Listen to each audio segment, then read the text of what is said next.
There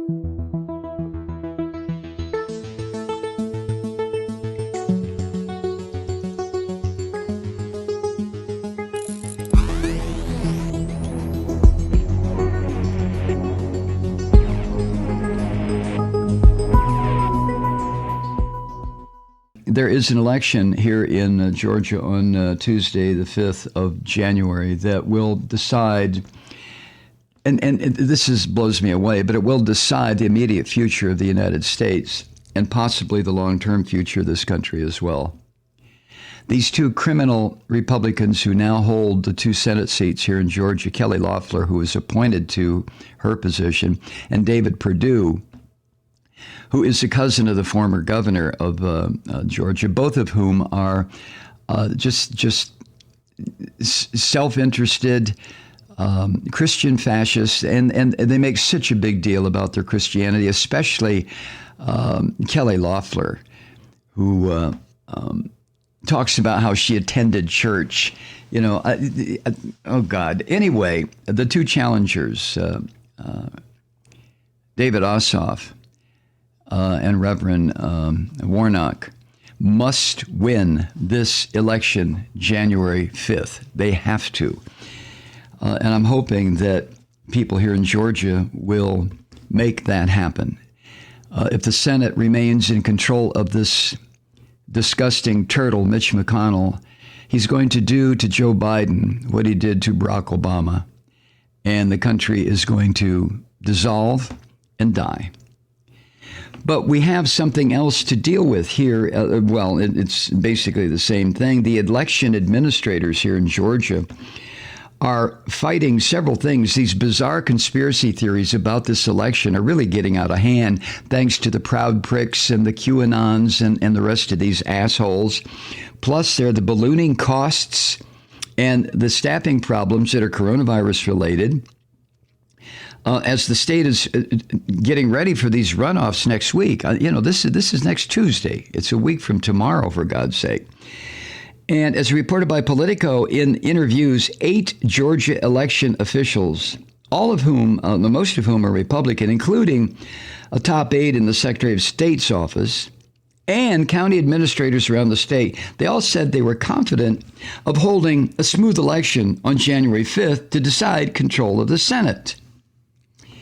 But these runoffs, and you can trust me on this, have pushed the people making this system here in Georgia work just about to the breaking point.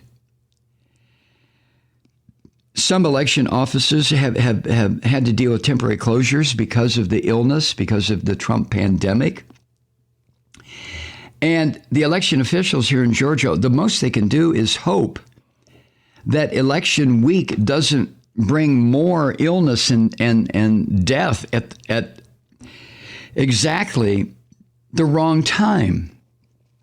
That's a hell of a way to talk about death, but that is a reality that they're facing here in Georgia. Now, the state's early voting and vote by mail programs have increased turnout. It's my understanding that 2.1 million Georgians have already voted, I among them. But this idea of the resources being stretched to the breaking point has become, believe it or not, a partisan flashpoint. The Republicans, I should say the Christian fascists, saying one thing, and the Democrats, more reality-based, pointing out the truth. All while this is going on, these stressed and fatigued election workers want to prevent reporting of the Senate vote counts from turning into the mess that followed November's vote, when the orange bastard and his allies put out these conspiracy theories and unfounded claims about voting machines switching votes, even though Georgia uses paper ballots. But this shows you, if you need having it shown to you, how out of their goddamn minds these Christian fascists are. We have paper ballots and voting machines here. And if the voting machines were to switch the vote, it would show up on the paper ballot that comes at the end when you check out of the computer, the tabulator. Then the piece of paper spits out to show you how you voted. But to these QAnon assholes and degenerates, that doesn't mean anything, because they know that anyone who believes the QAnon degenerates won't believe it either. It's unbelievable. Unbelievable. Rhonda Waltower, the interim election supervisor in Liberty County, Georgia, said she wanted to hold more training for poll workers and observers before the Senate runoffs to address these issues that are probably going to come up. This is all reported by Politico, by the way, today. But this is what she said, quote, "I'm going to try to have another class prior to the actual election because I don't want any issues like I had in November," end quote. Yeah, every election official in every state in Georgia here, except for the 3 of the 5 counties that make up Metro Atlanta, had these issues. And this litany of bullshit complaints and conspiracy theories about Georgia's general election results came partly from a lack of knowledge about how an election was administered, which admittedly a lot of people who vote don't understand any of this. I didn't. And I'm sure most people, I don't know what state you live in, but I doubt if you know the sequential system through which a vote passes before it is confirmed and in the column of the win of these various candidates. It is a long and tedious and complicated process. It doesn't have to run in a long, tedious, complicated way, but the potential for some negative force like QAnon or Trump to force it to be tedious and complicated is always there because they are evil son of a bitches. Now, this woman who runs the elections in Liberty County said some poll watchers thought they could, quote, walk around and do whatever they wanted to do, end quote, back in November, which was contrary to state guidelines that dictate who can serve as a poll watcher and what they can and must do while they're on site. And that generally restricts them from interfering in the voting process. When I've gone to my precinct to vote, nobody says a word except, fill this in, sir. All right, here's your card, sir. There the voting machine, sir. Turn your paper ballot into the woman near the door, sir, and I'm gone. But that's not the way it works in some of the Christian fascist-dominated counties. They want to tell you who to vote for, of course. Anyway, one of the top officials in the Georgia Secretary of State's office, which was a Republican, this guy is Gabriel Sterling. He's the one who lost his shit during that press briefing when Trump was going after the governor and the Secretary of State in Georgia. But Gabriel Sterling said, quote, the sheer flood of disinformation has undermined people's faith. At the end of the day, what that means is you don't trust your neighbor who's running the election. And that's really weighing on a lot of them, a lot of people who are trying to do this, end quote. But that's what Trump does. That's what any fascist son of a bitch. That's what Christians do. They turn people against each other. They tell you who to hate, who not to trust. What about that person over there? What about that one sitting over there? What about the brown one? What about the white one? What about the gay one? What about the Jew? What about the Muslim? This is what the Christian fascists do. This is what Trump does.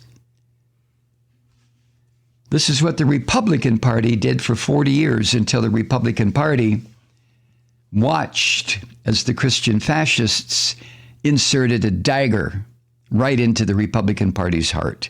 And it is dead now.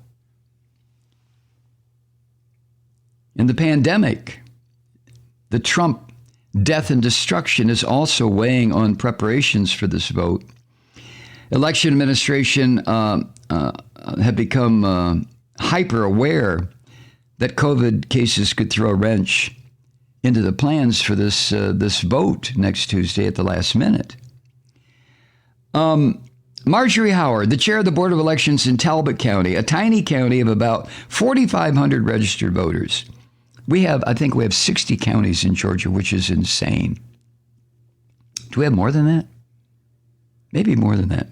Anyway, she said, quote, we've had to close our elections office twice because of potential exposures to COVID-19. It just so happened, she said, thank God it was not during an election week because that would have been horrible, end quote.